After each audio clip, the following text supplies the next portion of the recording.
रमजानुल मुबारक के दौरान नौसरबाजों की जानिब से सोशल मीडिया पर रमजान गिफ्ट के नाम से कई जाली लिंक गर्दिश कर रहे हैं, जिसके हवाले से साइबर सिक्योरिटी माहिरीन ने शहरियों को खबरदार किया है कि वो जाली लिंक्स पर क्लिक करके अपनी जाती मालूमात हरगिज ना दें। माहिरीन की जानिब से बताया गया है कि सोशल मीडिया पर ज़ेरे गर्दिश ऐसे लिंक ओपन करने पर शहरियों से इनकी जाती मालूमात मांगी जाती है और फिर दूसरों के साथ शेयर करने का कहा जाता है।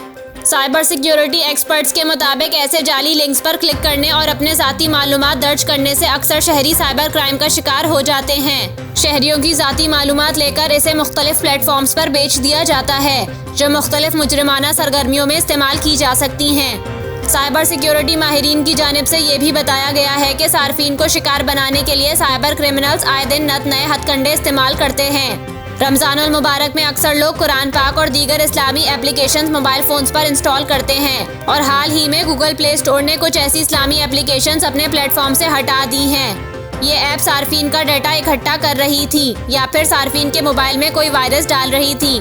माहिरीन ने शहरियों को रमजानुल मुबारक के दौरान इस्लामी एप्लीकेशंस इंस्टॉल करते हुए भी मोहतात रहने की हिदायत की है और साथ ही रमजान गिफ्ट के मुताल्लिक गर्दिश करने वाली जाली लिंक्स पर क्लिक करने और अपनी ज़ाती मालूमात दर्ज करने से इज्तनाब करने का भी कहा गया है।